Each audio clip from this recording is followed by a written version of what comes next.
Welcome back to Breaking U.S. Immigration News. If you're a green card holder or someone planning to apply for permanent residency in the United States, what I'm about to share with you today could significantly impact your future.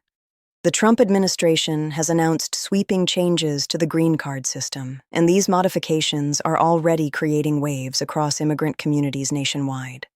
I'm going to walk you through 10 major changes that you absolutely need to know about, so make sure you stay with me until the end, because some of these updates might directly affect your immigration status or your application process. Before we dive into the details, I want to remind you that immigration law is complex and constantly evolving. What I'm sharing today is based on the latest available information, but I always recommend consulting with a qualified immigration attorney for your specific situation. Now let's get straight into these 10 critical changes. The first major change involves new income requirements for green card sponsors. Under the updated regulations, anyone sponsoring a family member or employee for a green card must now demonstrate a household income of at least 150% of the federal poverty guidelines, up from the previous 125% threshold. This might not sound like a dramatic increase, but for many American families, this additional financial burden could make it significantly harder to sponsor their loved ones. For example, if you're sponsoring just one person and you live in the continental United States, you would now need to show an annual income of approximately $28,000 instead of the previous $23,000. For larger families, these numbers climb even higher. The administration argues this change ensures that immigrants won't become dependent on public assistance programs, but critics point out that this creates additional barriers for working-class families trying to reunite with relatives. The second transformation relates to public charge determinations, and this is perhaps one of the most controversial aspects of the new order. The administration has reinstated and expanded the public charge rule, which allows immigration officials to deny green cards to applicants who are deemed likely to become dependent on government benefits. Under this revived policy, using benefits such as Medicaid, food stamps, housing assistance, or other federal aid programs can now negatively impact your green card application or renewal. Even if you're legally entitled to these benefits, utilizing them could be held against you in immigration proceedings. Immigration officers will now look at factors including your age, health, family size, education, skills, and financial resources to predict whether you might need public assistance in the future. This creates a challenging situation for many applicants who are caught between accessing benefits they legally qualify for and protecting their immigration prospects. The fear is that many eligible individuals will avoid seeking necessary medical care or nutritional assistance because they're worried about jeopardizing their path to permanent residency. The third change addresses employment-based green cards, and this affects both skilled workers and their employers. The new order introduces stricter verification requirements for employment-based applications. Companies sponsoring foreign workers must now provide extensive documentation, proving they couldn't find qualified American workers for the position. The labor certification process has become more rigorous, with additional site visits and audits of sponsoring employers.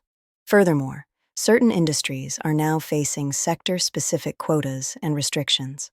Technology companies, which have historically been major sponsors of employment-based green cards, are finding it more difficult to navigate the approval process. The administration has also eliminated the ability to count certain educational achievements toward qualification requirements, meaning that degrees from foreign universities are now scrutinized more heavily than before. For skilled professionals waiting in the employment-based backlog, these changes could mean additional delays on top of already lengthy processing times.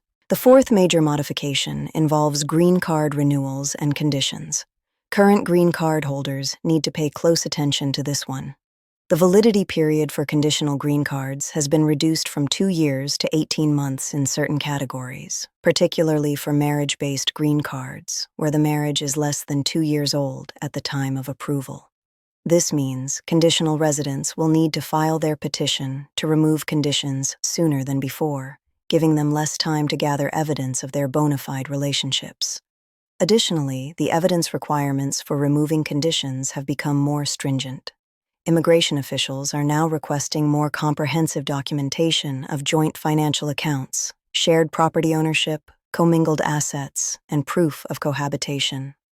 Simply having a joint bank account and some photographs together is no longer sufficient in many cases. Couples need to demonstrate deep financial and social integration, and the interview process for removing conditions has become more intensive and investigative in nature.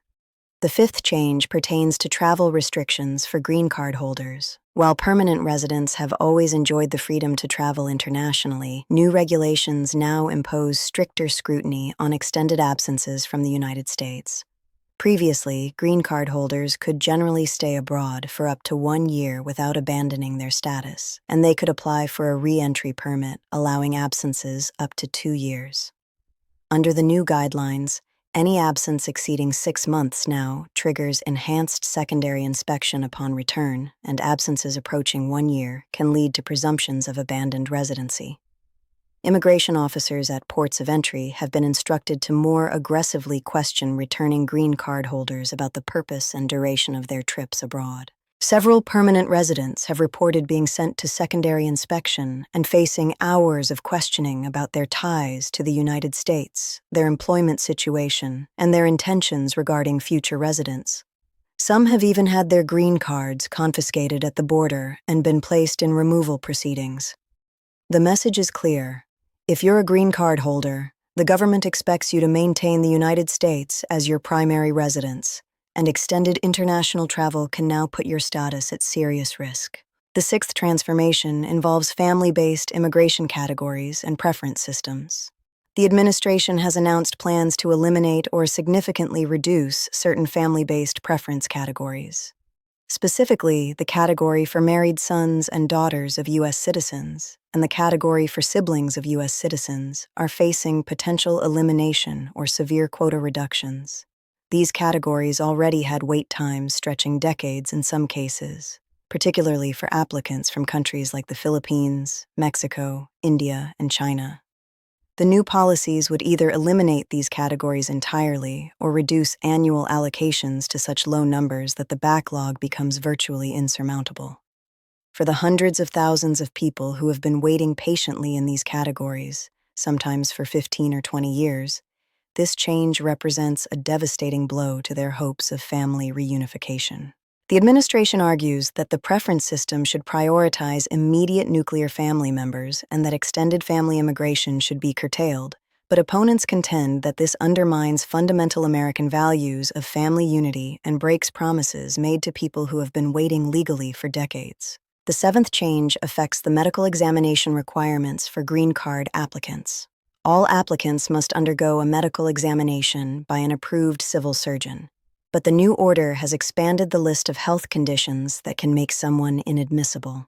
Mental health conditions and substance use disorders are now receiving heightened scrutiny.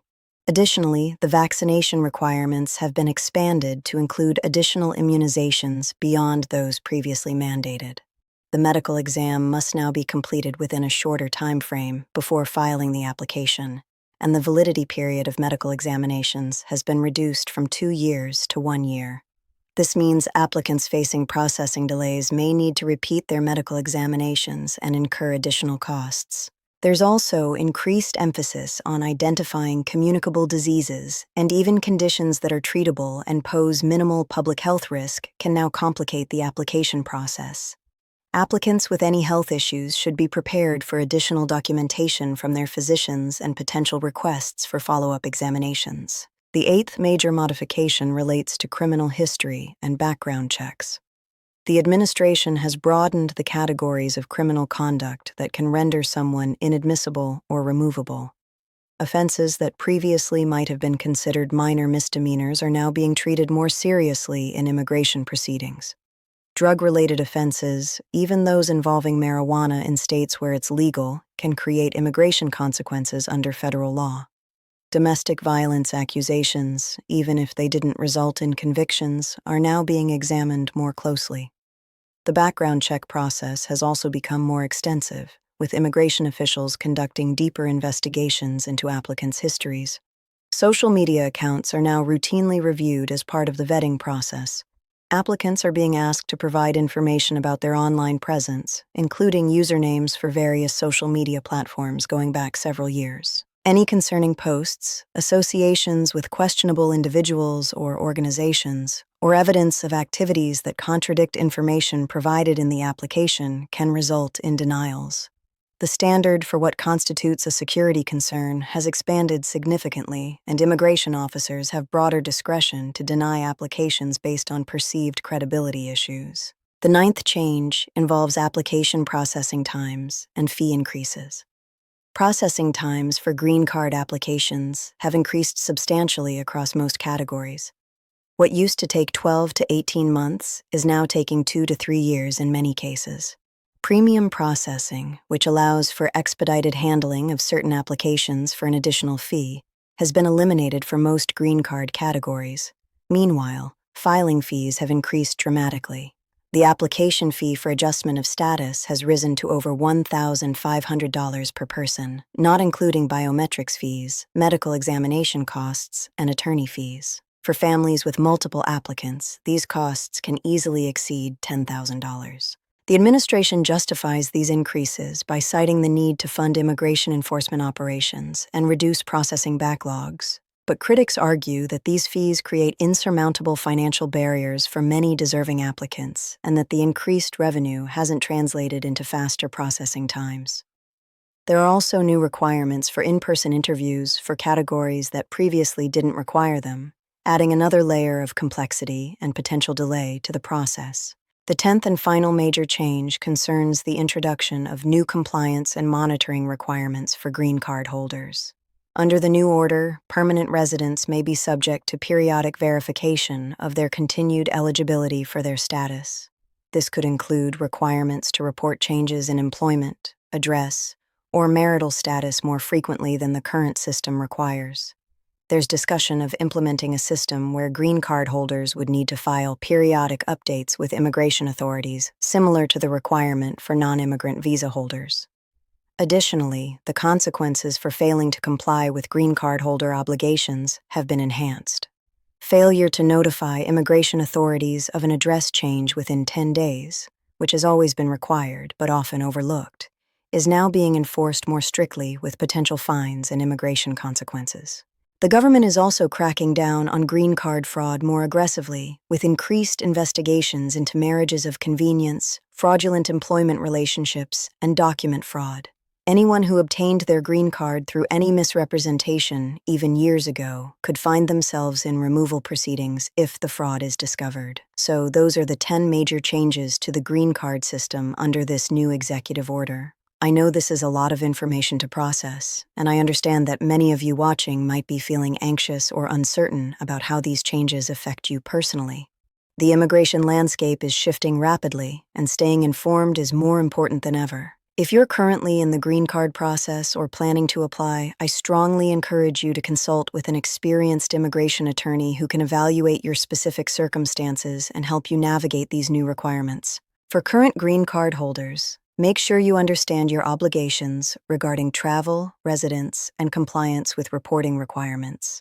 Keep meticulous records of your time in the United States. Maintain strong ties to the country through employment, property ownership, family relationships, and community involvement, and be cautious about using public benefits if you're planning to apply for citizenship in the future, or if you have family members with pending immigration applications. For those with pending applications, be prepared for longer processing times, additional requests for evidence, and potentially more intensive interviews. Make sure all your documentation is thorough and accurate, and respond promptly to any requests from immigration authorities. The most important thing to remember is that immigration law is highly individualized. What applies to one person's situation might not apply to yours. These changes are complex, and their implementation may vary depending on your specific circumstances, your category of application, and even which immigration office is handling your case. If you found this information helpful, please hit that subscribe button and turn on notifications so you don't miss future updates on immigration news. This is a rapidly evolving situation, and I'll continue to bring you the latest developments as they happen. Share this video with anyone you know who might be affected by these changes. Knowledge is power, especially when it comes to protecting your immigration status and your family's future in the United States. Thank you for watching Breaking U.S. Immigration News, and I'll see you in the next video.